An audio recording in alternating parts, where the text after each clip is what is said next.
এই 12টা নৈতিক গুণাবলী যার মধ্যে থাকবে, আল্লাহর জান্নাতুল ফেরদাউসের ভেতরে আল্লাহ তাআলা তার জন্য অ্যাপার্টমেন্ট বরাদ্দ রেখেছেন। সবচেয়ে ছোট সাইজের জান্নাত যিনি পাবেন, সবচেয়ে ছোট সাইজের অ্যাপার্টমেন্ট যিনি পাবেন, তার জান্নাত বা তার অ্যাপার্টমেন্ট হবে এই গোটা পৃথিবীর যত সাইজ, এই পৃথিবীর কমপক্ষে 10 গুণ। আজকে এই অ্যাপার্টমেন্ট নিয়ে বাড়িতে যেতে হবে ইনশাআল্লাহ, বলেন সবাই।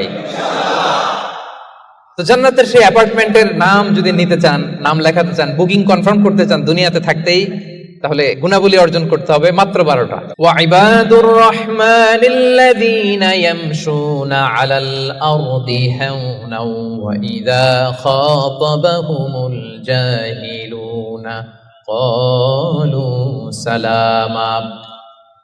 ইবাদুর রহমান, রহমানের বান্দাদের 12টা বৈশিষ্ট্য থাকবে। ইবাদুর রহমান, রহমানের বান্দা 12টা বৈশিষ্ট্য বা নৈতিক গুণাবলী শুরু করার আগে আল্লাহ বলেন যাদের মধ্যে 12টা থাকবে তারা হবে রহমানের বান্দা। রহমানের বান্দা হওয়া এত সহজ না। রহমান নামে কোরআন একটা সূরা আছে না নাই? জানেন না আপনারা? তিনি তার নামে কোরআন একটা সূরা দিয়েছেন, সেখানে তিনি বলছেন আর রহমানু আল্লামাল কুরআন খালাকাল ইনসানা আল্লামাহুল বায়ান। দয়াময় রহমান শেখালেন কোরআন, বানালেন ইনসান, শেখালেন বায়ান। দয়াময় রহমান শেখালেন কোরআন, বানালেন ইনসান, শেখালেন বায়ান। দয়াময় রহমান শেখালেন কোরআন, বানালেন ইনসান, শেখালেন বায়ান। সুবহানাল্লাহ পড়েন। তিনি রহমান, আল্লামাল কোরআন, তিনি কোরআন শিখিয়েছেন। খালাকাল ইনসান, তিনি মানুষ বানিয়েছেন। আল্লামাহুল বায়ান, তিনি বায়ান শিখিয়েছেন। তার নাম রহমান। তার নাম কি? এজন্য আল্লাহ বললেন তোমরা হলে ইবাদুর রহমান, সেই রহমানের গোলাম। আমরা সবাই গোলাম। কার? নিজেকে গোলাম পরিচয় দিতে খারাপ লাগে আপনাদের? হ্যাঁ, আমরা হলাম গোলাম, আমরা সবাই রহমানের গোলাম। বিশ্বনবী তিনি নিজের পরিচয় দেওয়ার সময় সর্বপ্রথম বলতেন ইন্নী আব্দুল্লাহ, নিশ্চয় আমি আল্লাহর গোলাম। তারপরে বলতেন রাসূলুহু, আল্লাহর রাসূল। সুবহানাল্লাহ। পৃথিবীর শ্রেষ্ঠতম মানুষ তিনি। তিনি যখন নিজের পরিচয় দিতেন রাসূলটা পরে বলতেন, আগে কি বলতেন? গোলাম। সব নবীরা, সব রাসূল নিজের পরিচয় দেওয়ার ক্ষেত্রে রাসূলটা পরে বলতেন, আগে কি বলতেন? আমি গোলাম। আবার বিশ্বনবী দোয়া করার সময় বলতেন আল্লাহুম্মা ইন্নী আবদুক ওয়া ইবনু আবদিক ওয়া ইবনু আমাতিক নাসিয়াতি বিয়াদিক মাদিন ফিয়া হুকমুক। আল্লাহ আমি আপনার গোলাম, গোলামের ঘরের গোলাম। দোয়া করতেন আল্লাহ আমি আপনার গোলাম, গোলামের ঘরের গোলাম, মানে আমার বাবা আব্দুল্লাহ আপনার গোলাম, বান্দির ঘরের গোলাম, আমার মা আমিনা সেও আপনার গোলাম, আমরা সবাই আপনার গোলাম, ঠিক কিনা? এজন্য আল্লাহ বললেন তোমরা হলে ইবাদুর রহমান, রহমানের গোলাম, রহমানের বান্দা। আল্লাহ বললেন জান্নাতের সেই অ্যাপার্টমেন্টের বুকিং যদি দিতে চাও, প্রকৃত অর্থে রহমানের গোলাম যদি হতে চাও, 12টা গুণাবলী তোমাদের মধ্যে থাকতে হবে। 1 নাম্বার গুণাবলী হলো ওয়া ইবাদুর রাহমানিল্লাযীনা ইয়ামশুনা আলাল আরদি হাওনা ওয়া ইযা খাতাবাহুমুল জাহিলুনা ক্বালু সালামা। সুবহানাল্লাহ পড়েন। কানগুলো খরগোশের কানের মতো খাড়া করে শুনুন। 1 নাম্বার বৈশিষ্ট্য হচ্ছে আল্লাযীনা ইয়ামশুনা আলাল আরদি হাওনা। রহমানের বান্দারা যখন জমিনের উপর দিয়ে হাঁটে, নম্রভাবে হাঁটে, ভদ্রভাবে হাঁটে। সুবহানাল্লাহ পড়ে। মূল তাফসীর শুরু হয়ে গেছে। অ্যাপার্টমেন্ট বুকিং করতে চাইলে, রহমানের বান্দা হতে চাইলে 12টা গুণ লাগবে। 1 নাম্বার ইয়ামশুনা আলাল আরদি হাওনা, যারা জমিনের উপর দিয়ে রাস্তায় যখন হাঁটে নম্রভাবে হাঁটে। এলাকার ভাইরা কিভাবে হাঁটে? ভদ্রভাবে হাঁটে, অহংকার করে না, দাম্ভিকতা দেখায় না, বিনয়ের সাথে হাঁটে। বিষ্ণু ইসলাম যখন রাস্তা দিয়ে হাঁটতেন, ওনার হাঁটার স্টাইল ছিল এরকম, হাদিসে এসেছে ইনদামা ইয়ামশি রাসূলুল্লাহ সাল্লাল্লাহু আলাইহি সাল্লাম আলাল আরদ কাআন্নামা ইয়ামশি ইয়ানহাত্তু মিন সাবাব, কাআন্নামা ইয়ানহাত্তু মিন সাবাব। মনে হতো যেন বিশ্বনবী ঢালু থেকে উপর থেকে নিচের দিকে নামছেন। পাহাড়ি রাস্তা থেকে নিচের দিকে নামলে যেমনি পা ফেলে ফেলে খেয়াল করে এনার্জি নিয়ে মানুষ হাঁটে, বিশ্বনবী সিম্পলি যখন সমান্তরাল জায়গার উপর দিয়ে হাঁটতেন ঠিক এভাবে বিনয়ের সাথে হাঁটতেন। পড়েন সুবহানাল্লাহ। বিশ্বনবী সব সময় বিনয়ের সাথে হাঁটতেন। ওনার হাঁটার মধ্যেও একটা ভদ্রতা ছিল, একটা মার্জিত ভাব ছিল। বিশ্বনবীর হাঁটার মধ্যেও একটা মুনশিয়ানা ভাব ছিল। আল্লাহু আকবার। এজন্য আল্লাহ বলেন, যারা রহমানের বান্দা হতে চাও, জান্নাতের অ্যাপার্টমেন্ট যারা বুকিং দিতে চাও, ইয়ামশুনা আলাল আরদি হাওনা ইয়ানি মুতাওয়াদিআ, বিনয়ের সাথে হাঁটো। রাস্তা যখন হাঁটে এমন ভাবে হাঁটবেন যে পুরো রাস্তাটাই আমার, হ্যাঁ আমার বাপের রাস্তা, কার কি, এরকম একটা ভাব আছে না অনেকের? ইয়াংদের মধ্যে এই ভাবটা একটু বেশি, হ্যাঁ আছে না? নাই, কাউরে কেয়ার করে না, সব আমার, এরকম অন্যের কষ্টের কারণ হয় না। তার মানে বিনয় হচ্ছে রহমানের বান্দাদের ভূষণ। বিনয়, অহংকার করা যাবে না। অহংকার কার চাদর বলেন? যে ব্যক্তি অহংকার করে সেজন্য আল্লাহর চাদর নিয়ে টান দেয়। এজন্য রহমানের বান্দারা কখনো অহংকার করে। বিশ্বনবী সব সময় দোয়ার মধ্যে বলতেন, আল্লাহুম্মা জাআলনি সাবুরা ওয়া জাআলনি শাকুরা ওয়া জাআলনি ফি আইনি সাগীরা ওয়া ফি আ'য়ুনিন নাসি কাবীরা। ও আল্লাহ, আপনি আমারে ধৈর্যশীল বানান, আপনি আমাকে শুকরগুজার বান্দা বানান, আমার চোখে আল্লাহ আপনি আমারে ছোট বানান, গোটা বিশ্বের মানুষের চোখে আমারে বড় বানান। পড়েন আমিন। নিজের চোখে নিজে ছোট থাকবেন, তাহলে বড় বানাবে কে?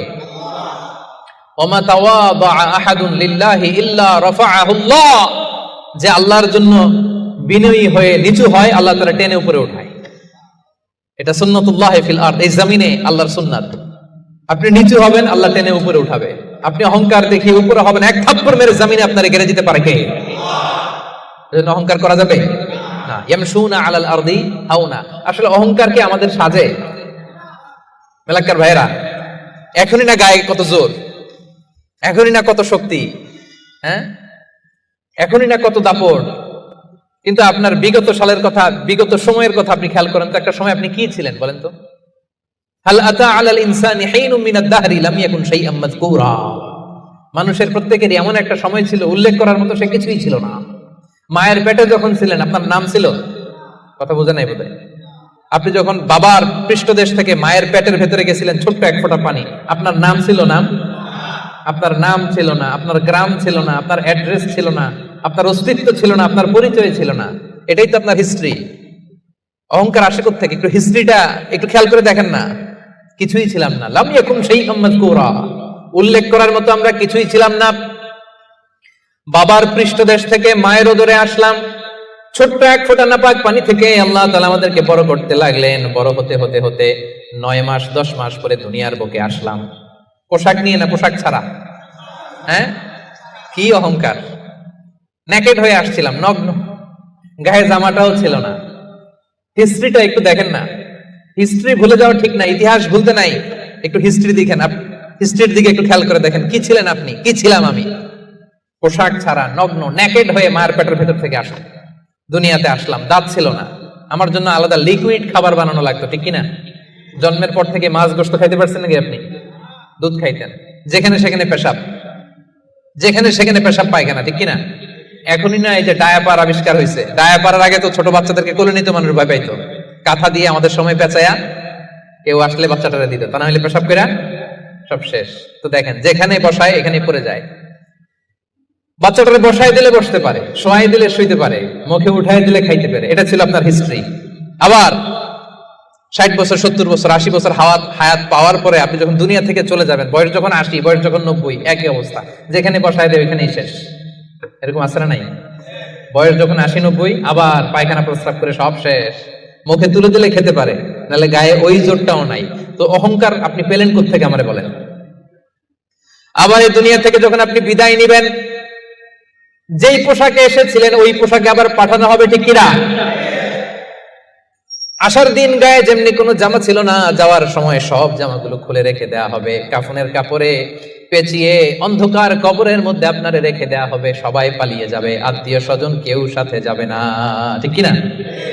এমনকি দুজন ফেরেশতা যারা আপনার আমলনামা লিখতো তারাও পালিয়ে যাবে, কারণ আপনার জীবন শেষ, আমলনামা লেখার দায়িত্ব শেষ। আত্মীয়রা চলে যাবে, ফেরেশতারাও চলে যাবে, কেউ সাথে যাবে না, ঠিক কিনা? দুই কাঁধে ছিল যে তোমার দুইজনা পাহারা, তোমারে একলা থইয়া পালাইছে তাহারা। তোমার আট কুঠুরি নয় দরজা বন্ধ যে ওই হলো রে হলো মুখে আল্লাহ রসুল মুখে বলো, ও মুখে আল্লাহ রসুল সবে বলো, দুয়ারে আইসাছে পালকি নাই হরি যাও তোলো রে তোলো মুখে আল্লাহ রসুল সবে বলো। ঠিক কি না? এই তো আপনার হিস্ট্রি। লাম ইয়াকুন শাইআম মাযকুরা, উল্লেখ করার মতো আপনি কিছুই ছিলেন না। এজন্য অহংকার কোন বনি আদমের সাজে না, অহংকার সাজে একজনের। চিল্লায় বলেন তিনি কে? এজন্য রব্বুল আলামিন বলেন ওয়া ইবাদুর রহমানিল্লাযীনা ইয়ামশুনা আলাল আরদি হাওনা ওয়া ইযা খাতাবাহুমুল জাহিলুনা ক্বালু সালামা। জান্নাতের অ্যাপার্টমেন্ট যারা চায়, রহমানের বান্দা হিসেবে নাম যারা তুলতে চায়, তারা রাস্তা দিয়ে যখন হেঁটে যায় বিনয়ের সাথে হাঁটে, নম্রভাবে হাঁটে, ভদ্রভাবে হাঁটে। কথাটা কার? আবার অন্য আয়াতে আল্লাহ বললেন ওয়ালা তামশি ফিল আরদি মারহা ইন্নাল্লাহা লা ইউহিব্বু কুল্লা মুখতালিন ফখুর। জমিনে অহংকার ভরে হেঁটো না, গর্ব ভরে হেঁটো না, অহংকারীদেরকে রব্বুল আলামিন পছন্দ করে না। মূর্খরা যখন রহমানের বান্দাদের সাথে ঝগড়া লাগতে আসে, তর্ক করতে আসে, রহমানের বান্দারা তর্কের বিপরীতে তর্ক করে না, তর্কের বিপরীতে রহমানের বান্দারা সালাম দেয়। কি দেয়? পারবেন? যে বুঝতে চায় তার সাথে সুন্দর তর্ক বিতর্ক হতে পারে, যে বুঝতে চায় না, যে মানতে চায় না, যে পায়ে পাড়া দিয়ে ঝগড়া করতে চায়, এর সাথে তর্ক করা যাবে? রহমানের বান্দারা এদের সাথে তর্ক জুড়ে দেয় না।